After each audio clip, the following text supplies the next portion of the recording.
Hi, everyone. Thank you so much for joining today. We have a really interesting 45 minutes planned for you. So let me talk a little bit about myself and introduce myself. This is only my second time working with Cure CMD. That I don't have children, so that is my fur child on the screen. His name is Dexter, and hopefully you don't hear him today. But my name is Sarah. I am a social worker at the Children's Hospital of Philadelphia in Pennsylvania. I have worked in the neuromuscular program for 8 years now, and along with a few other patient populations, and I am their social worker. And as their social worker, which I get asked often, what do I do as a social worker there? That's a great question. My first response is typically anything and everything. But honestly, I have three main roles, and that is to ensure that our patients and families are connected with community resources, that I serve as a strong advocate for them in the community and school system and workplace. And then lastly, just ongoing support for our patients and families. We get to follow patients long-term, so oftentimes from diagnosis until they're old enough to transition to adult care. So we really have the luxury of creating long-term lasting relationships with our patients and families. I'll also take this time to note that I am in no way, shape, or form a mental health expert. My expertise and my ability to talk on these topics come from the incredible patients and families that I work with. So just putting that out there, you all are the experts in how you are feeling and coping with the everyday, and I am here to purely facilitate, hopefully, an engaging conversation. So our objectives today are, we're going to talk about wellness and kind of like what wellness means and what wellness means to each of us individually. I'm going to try to not say the word self-care, and I'll tell you why. I know a lot of individuals in the helping profession and in mental health would really disagree with that, but my challenges with the self-care, with the word self-care, is that oftentimes I feel like there is this luxurious association with self-care. Sometimes when people talk about, oh, well, what are you doing for self-care? You can envision, bubble baths and massages and spas, and that's not what we mean when we say we need to take care of ourselves. And I also don't want to glorify this care that we should be giving ourselves. So my goal is to talk about wellness in a way where we can make it a completely normal routine that we're involved with, that we take care of our minds just as often as we brush our teeth or take care of our bodies or go to the doctor, and not really kind of have it be this separate, really glorified process. So that's my goal in kind of not making that distinction today. So we'll see how we do. We're going to learn about some pillars of a wellness routine. Again, these are crucial in my work with patients and families, but I'm interested in hearing from you all what your experience is. We're going to talk about mental illness. And like I said, you're welcome to participate as much or as little as you're comfortable. Some ground rules for today. We're going to lead today's discussion with empathy and understand that everyone is walking a different path in life, and that we know that everyone's experience is a little unique. So we're going to be empathetic to each other as we do share. We're going to actively listen to one another, be respectful of one another, and protect our privacy. I do understand, I was not aware this session was going to be recorded, but my hope is that what we share in this room does remain in this room. And hopefully we all have an open mind. So I entered this question into the Meeting Pulse app. I don't know if this is something, I know we have a small group there, but I wanted to just check in and see how people are feeling today. You're welcome to talk in the chat on Zoom if you'd like, or respond on Meeting Pulse, or if you're in person and this is something you're comfortable sharing, you can ask to speak into the mic. I know it's the last day of the conference, so I wonder if a couple of you guys are going to be rushing off for travel plans afterwards. So I sincerely appreciate you being here. So even if it wasn't something that you shared, just kind of check in with yourself and find out how you're feeling. Is your mind someplace else? Are you really tired from a really fun-packed couple days that you've had in Nashville? Or are you attending on online and in the comfort of your home? I appreciate you just checking in with yourself. So I have a quick 3-minute exercise we're going to do with one another. And we'll make this very quick. I'll make sure that we don't go over 3 minutes. The virtual group, those who are virtually participating, I invite you to start a discussion in the chat box with one another, just asking questions and introducing yourself. If you are in person, I encourage you to find others that are there and introduce yourself or ask them a question that you'd like to know from them. Again, being at the end of the conference, maybe it's, you know, what brought you here today? How are you feeling? I'll give everyone just a minute or two to make a connection in both the virtual room and the physical room. I think we are acquainted over here if you want to continue on, Sarah. Yes, great. Thank you so much for those who were able to make a new connection. We're actually going to talk about connections later on in the presentation. Okay. So now I'm going to invite you to kind of clear out some of the negativity that you may have heard and experienced in the past. As people living with a variety of different types of muscular dystrophies and have oftentimes visible physical disabilities, we hear from a very ableist community sometimes contributions or words or phrases that are not helpful. Sometimes they're helpful, but sometimes they're not. And oftentimes our society is kind of taught to provide feedback and support in a way that is not very supportive. These are just a couple of the examples that my patients have shared with me as being unhelpful responses. You may have heard some of them. You probably could add to this list. But I just want you to hopefully try to negate all of that today so that we can have a different discussion. I will tell you a little bit of irony. We are going to talk about mindfulness a little bit today. But I still kept that in there because I think that sometimes people go to just like a very quick fix when sometimes our patients are experiencing mental health challenges and they pull things that they've heard or read about out of the sky and offer it as a solution to your very unique situation, which is oftentimes not helpful. So hopefully we're not gonna dig into that today. We are going to start fresh. So let's talk about wellness. These are some of the pillars that I imagine being at the core of our wellness structure. So I've included relationships, and that's going to include relationships with all of our relationships, our friendships, our connections, family, friends. Also support. Where do we turn to for support when we need it? Certainly our sense of community. The community can be a religious community, our disease community, our community of school. Also how we identify and how we view our value that we bring to others and bring to our general community, our own mental health, and then of course, our physical health.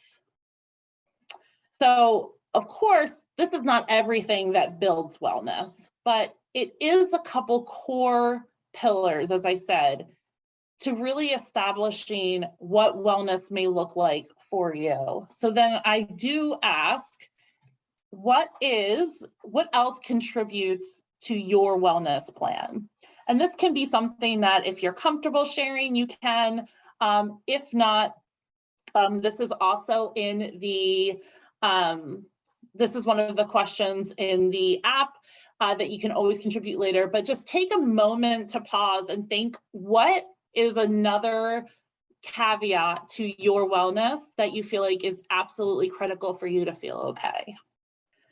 So as you've either added or maybe taken away some of the things that I've talked about, I want us to also acknowledge that wellness doesn't look like a circle like it does right here.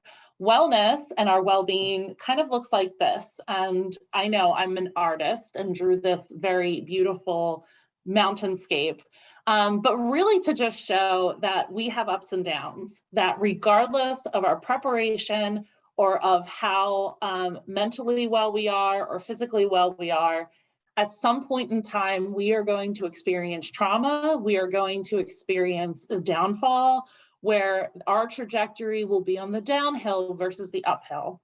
So about creating a foundation of good wellness is really what's supposed to help ground you out when life inevitably takes these turns.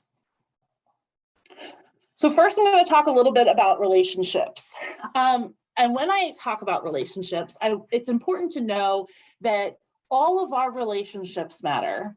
So the relationships, I'm not just singling out romantic relationships. I'm, of course, referring to our relationships with our family, our friends, sometimes our closest, dearest friends, relationships and connections we have with classmates or coworkers.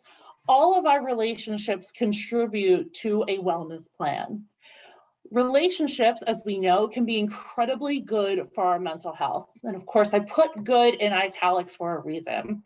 I have my little temperature gauge, or maybe it's a gas gauge, up there to remind us that when we are thinking about relationships that we have, we are specifically talking about those relationships that are beneficial to our mental health. So remember and be mindful that not all relationships do that, that some relationships replenish our energy, make us feel good, make us feel safe, make us feel trusted, and some don't. So some relationships actually deplete our energy and deplete some of deplete and contribute to some of that exhaustion. It would be probably nearly impossible to eliminate all of those relationships, but it is important to know and identify which relationships are the ones that contribute positively to your mental health and wellness, and focus on flourishing and really planting seeds in those relationships, and acknowledge that not every relationship is going to do that. Maybe you're going to work with a coworker that has a really negative attitude, or a classmate, or a former friend, and that those relationships are going to be part of that depletion. That's okay, but we want to make sure that we have that group of relationships that are good for our mental health. And we can find connections everywhere, but that's not to say that finding connections with others when you are living with a congenital muscular dystrophy is difficult. And we know that connections can be hard. The research tells us that.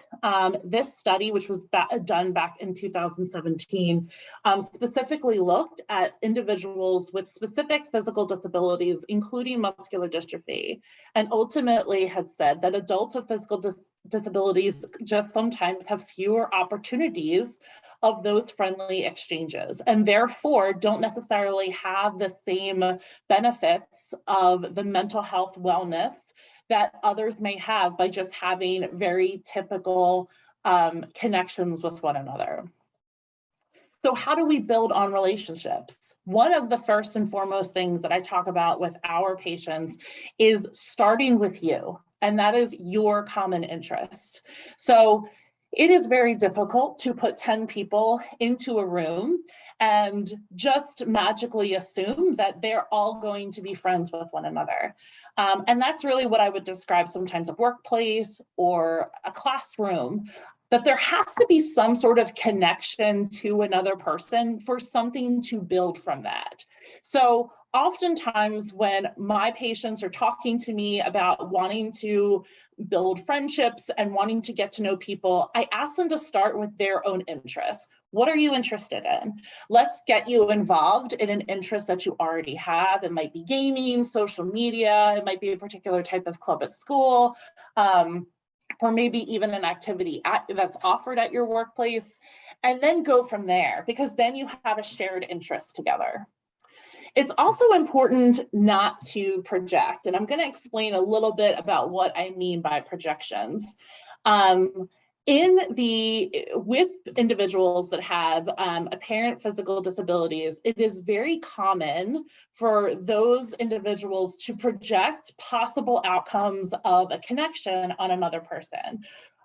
For example, this person may not accept that I'm in a wheelchair, or this person may not accept that I need care. Those are all false projections that you are putting onto another person without actually knowing about whether or not they're true. So I encourage and invite you to not project onto others, and to not automatically assume how another person is or is not going to connect with you regardless of your diagnosis. So don't project those assumptions on others. Yes, I put it twice in my presentation because it is really that important, that by making those projections, we're just stopping a connection off before it even gets started. And of course, we want to surround ourselves with friends and loved ones that promote our own self-love and self-admiration, because we all know, it sounds cheesy and corny, but we cannot engage in external, meaningful relationships without doing that first with ourselves. We also know that we can build relationships in our disease community. And this study from 2017 explained that friends with disabilities offer a unique informational and emotional support that is just not offered by people outside of the disease community. So this is something that you all are already doing by participating in this conference. So I ask, how important is being connected with your disease community? And this is another one of those questions that's in Meaning Pulse. So you can respond either in the app, or you can respond later on. And if at any point in time you want to respond on the spot, just let our moderator know and they will grab you the microphone. So this question is different for every person. Some people find a great deal of connection within their disease community and others don't, but it's important to know that because it can be incredibly beneficial. So how do we build community? Well, you all are already doing it. You're present, you're at this conference, you're meeting other people, and continue to join the support organizations that are within your diagnosis group to meet others. Attend camp if you're age eligible and if it's available in your area. Participate in adaptive sports and activities, and volunteer and learn how you can contribute and give back. So we're going to continue talking about where we get our support from. And when we think of our support system, it likely is more than just one column. We get our supports from all different types of places, possibly our family, our core family, brothers, sisters, our extended family, aunts, uncles, cousins, our community. And when we talk about community here, it could be disease community, our religious community, other communities that we're a part of, a community from social media, from online support, people that we are connected with through gaming, or other online platforms, our medical care, the support we get from our medical care, and also our friendships that we form. When it comes to medical care, one of the things that I do just want to highlight, and I will make a plug as a social worker working in a doctor's office, is that it's really important that your medical care be a part of this support model. And that may sound kind of strange if you don't have a lot of support staff at your local neurologist or your local medical team, but know that it's okay to ask for it. There are social workers working in most pediatric hospitals, if you've never met one, and there's also support staff called child life specialists that are in most pediatric hospitals. And if you feel as though that you need some additional support as it relates to your diagnosis, ask your physician or your medical team what additional support is available for you, because there's absolutely additional support there when asked. But then, of course, we also want to make you one of these columns that you get support from, because as we mentioned, we have this really wild trajectory of ups and downs that our life is going to give to us. And we want to make sure that we have our own wellness plan outside of relationships and outside of these core groups that we can help stand us on our own when we are in a place where we're having challenges. So we are going to talk about mental health. Again, my little play on words, mental health matters. Yes, it's that important. I said it twice. I am a huge proponent about eliminating the stigma of talking about mental health. I believe that, when I was going to undergrad in school, we were just starting to have mental health focused groups on our college campuses to talk about suppression and anxiety. And some of those groups that still exist now, I graduated a very long time ago, still exists now and are more and more prevalent than ever. And that makes my heart so happy, because these are conversations that should be happening. Your mental health is just as important as your physical health. And we're going to talk more about that later on. So what does the research tell us? One study says the physical and social hardships associated with disease often leads to psychological stress disorders such as depression and anxiety, particularly in muscular dystrophy patients. And we know that this affects both mental and physical health. Another study found that particularly when faced with the COVID-19 pandemic, anxiety and depression remained at a higher level for those with rare disease. Also, another study, this was through the CDC, found that adults with disabilities report experiencing more mental distress than those without disabilities. So we know that those in the CMD community are a vulnerable population for isolation and possibly mental health issues if not really taken care of. So another question posed to the group: what do you think of when you hear mental health? This is another question that is in the meeting polls. So if you want to respond now, you can respond now or later. I actually won't see your responses now, I don't think.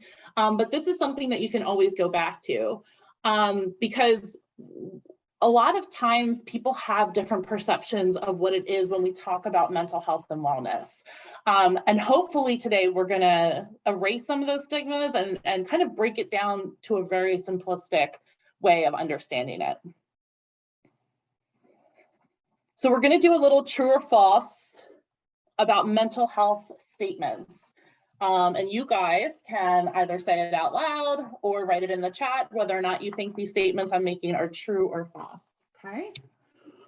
Mental illness only affects adults. It's false. False. Mental health does not just affect adults. It can occur in anyone, regardless of their age. Children, teenagers can develop mental health conditions such as anxiety, depression, or panic disorders. It happens at any age. People with mental illness will struggle with work, study, and life in general. False. False. Mental illnesses can sometimes make some things a little more difficult, but often it helps to talk with people about how they're feeling and what they're overwhelmed with, what they have to do. But it is not a guarantee that it will have you struggle with all aspects of your life. Not all mental health conditions are the same. 100% true. Living with a mental health issue or being diagnosed with a mental health disorder does not prevent you from living on your own, looking after yourself, finding your own place to live, and does not mean that your symptoms will be exactly the same as another person with the same mental health condition. So even symptoms within the same condition are going to likely present differently. Mental illnesses are for life. There are no recovery. Totally false. False, false, false, false, false. People with mental health conditions recover all of the time, and no two illnesses are alike. We're going to talk about a little later on about what to do when you're struggling with your mental health, but recovery is absolutely an option. There's no point in talking about mental illness. Medicine is the best and only way to feel better. False, false, false, false, false, very false. Just like with physical complications, mental illness require more than medication alone, and sometimes not even medication. So we're going to talk about some of those ways about how we can combat some mental health issues as they arise. First, I want to talk about specifically two diagnoses that I feel like come up most often in my work, and that is depression and anxiety. You've likely heard of both of these mental health disorders, and I have an entire DSM-5 of other symptoms and diagnoses that I don't want to bore you with, but these are two very important ones for specific reasons. So I want to talk a little bit about symptoms of depression. So typically, when we as practitioners are evaluating whether or not we have concerns that somebody is depressed, we are looking at symptoms that last for about a 2-week time period. So I say that because if you read this list, it is likely that, you know what, I could have felt all these things today. I'm, really tired. I didn't have much of an appetite. But what we're looking for in terms of a clinical diagnosis is experiencing these symptoms over a 2-week period. So for depression, feeling sad, empty, feelings of hopelessness, not having the same interest or pleasure in the same activities that you typically have, anger or irritability, excessive fatigue, changes in appetite, whether it's more or less, and changes in your sleep, thoughts of wanting to harm yourself, and really wanting to isolate from others. Certainly these types of symptoms that are lasting a week to 2 weeks is something that you should tell someone about. Anxiety is also another condition that is so important for us to talk about just for the fact that it is 2022. I cannot think of many patients that I do not meet that do not have symptoms of anxiety. We live in a time where our teens and young adults have just survived a global pandemic, and they have the most access to technology at their fingertips than any generation before them.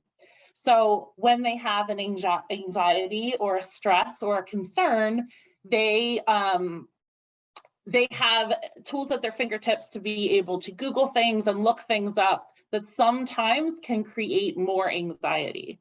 So these symptoms might include feeling nervous, restless, or tense, having sense of impending doom or danger. Your heart rate may increase or breathing rapidly. You may feel sweating or trembling, or your palms get sweaty, feeling weak, tired, trouble concentrating, having trouble sleeping, experiencing GI problems, having a difficulty controlling worry, and really having the urge to avoid things that trigger anxiety.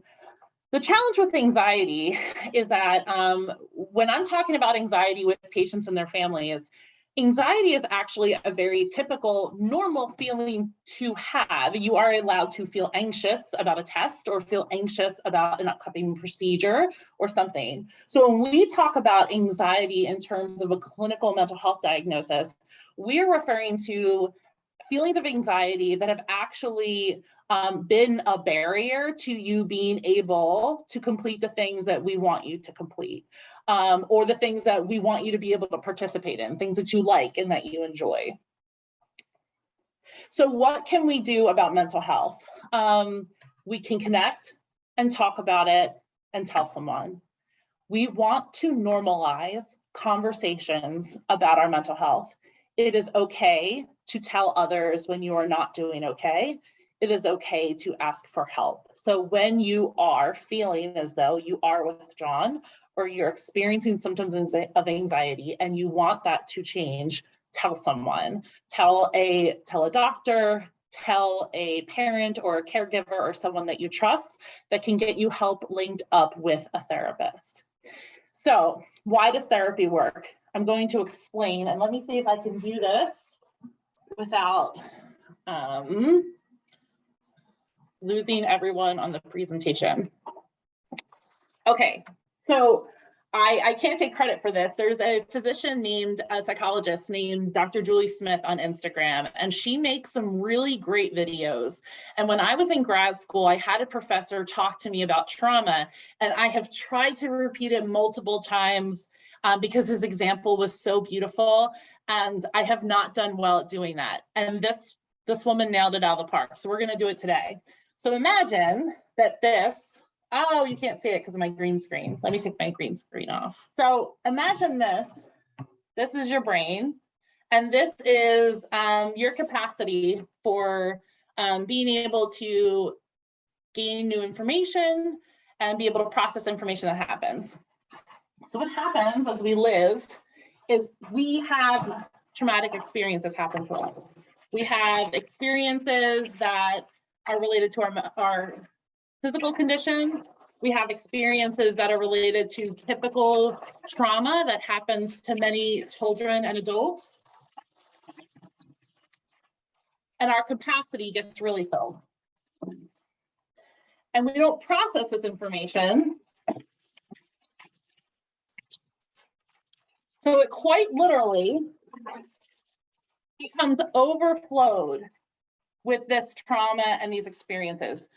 When we use the word trauma, sometimes individuals think that when we're talking about trauma, we're talking about some intense life experience that is extremely, extremely unique. And that's not what we're doing. When we experience trauma, our brain recognizes trauma as sometimes everyday life stressors. Maybe you got bad news at the doctor's, or you didn't get into something that you needed to get into. These experiences all contribute and are all considered these kind of bad, even mini traumas that we're experiencing in life. And particularly when our patients live with chronic illness and chronic diagnosis, this is also filled up with feelings and concerns and worries and experiences related to that diagnosis. So why does talk therapy work? So talk therapy helps you take that experience, and it's not going to be able to take it away. It's not going to erase it, but it's going to let processing happen. So it's going to let that experience get processed. So then once you have the experience processed, then what you have are those same memories and experiences. They're still there. They're still even crumbled because that's what they were. They were a negative traumatic experience. So they're still here. But when we put it in our brains this way, we have all the space and room, because we can't process information when we are overwhelmed with trauma.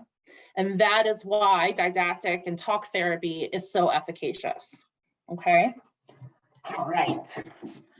So that is why I am such a big proponent on talk therapy and didactic therapy, because it's actually in the action of processing information and talking about it and gaining those coping skills that allows those memories and those experiences to not take up so much space in our psyche. So we want to normalize this. We want patients to be interested in going to therapy when they feel like they need it. Also medication when needed.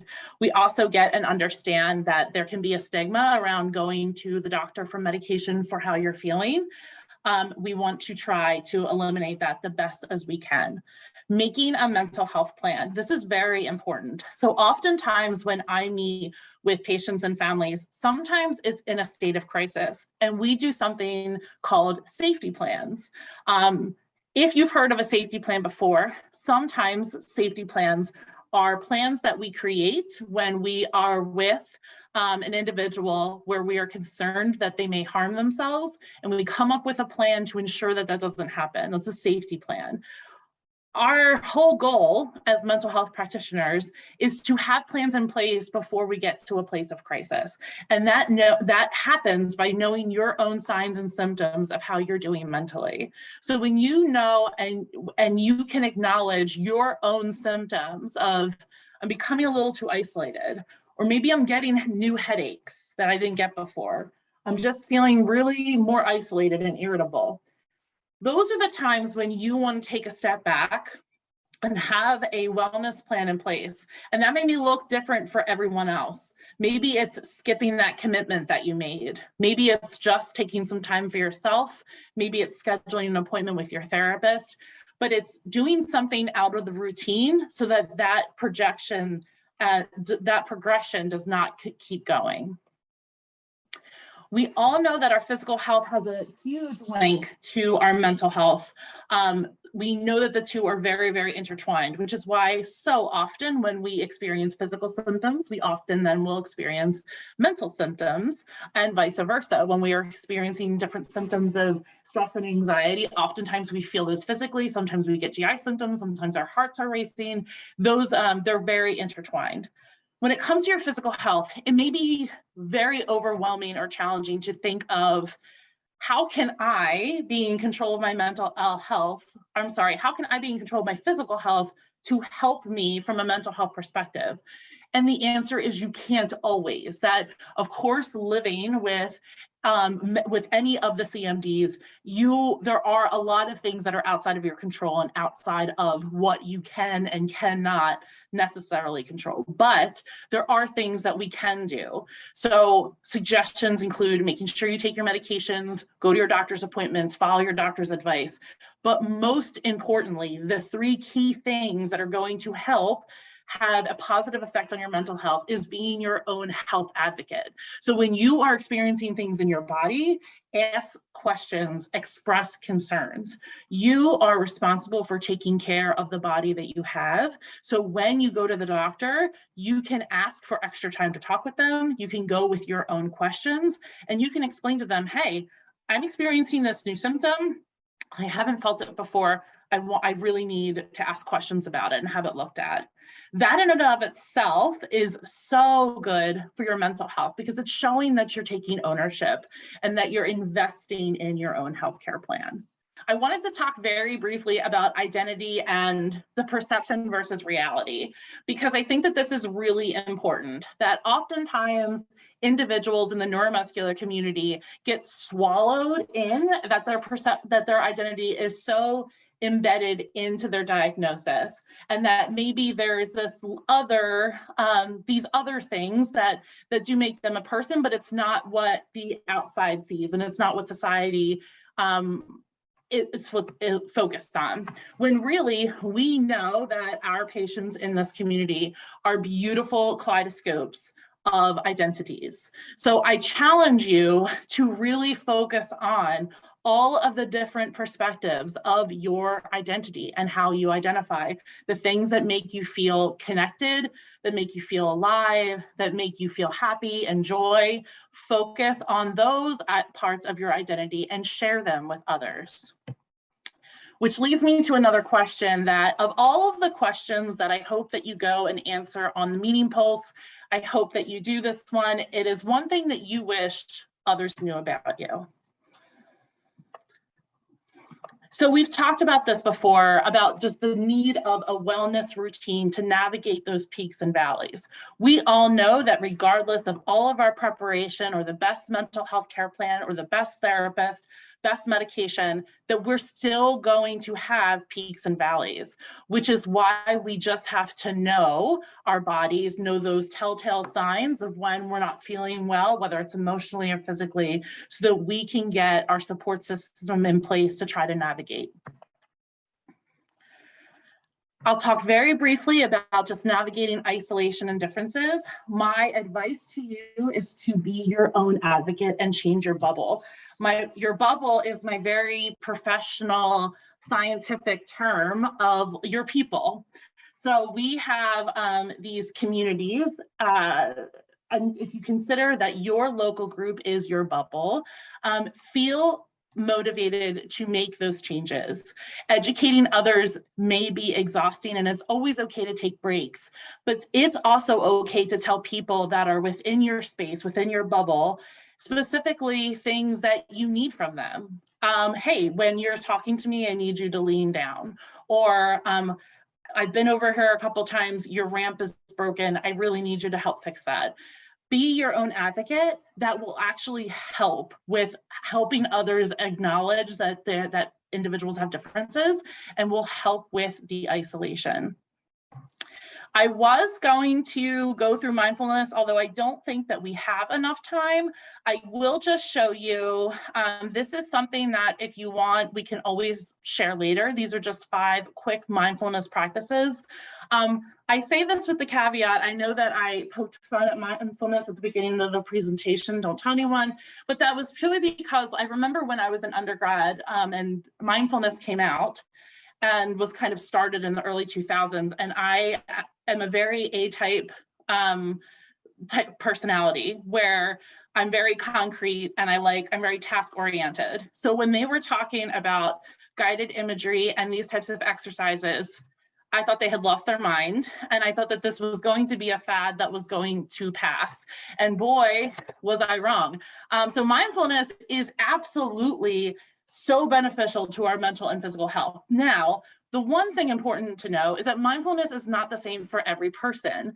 So I cannot meditate. I cannot sit on a pillow and hum and meditate and go to a place where my mind is just completely blank. But there are small things that I can do to make myself calm. Scientifically, they say that your blood pressure and your heart rate will decrease with 3 deep breaths. Those are things that we can do and can control. And there's other ways to be present. I'm a paper planner person. Every time I'm in my paper planner, I'm physically present, thinking about what I'm doing.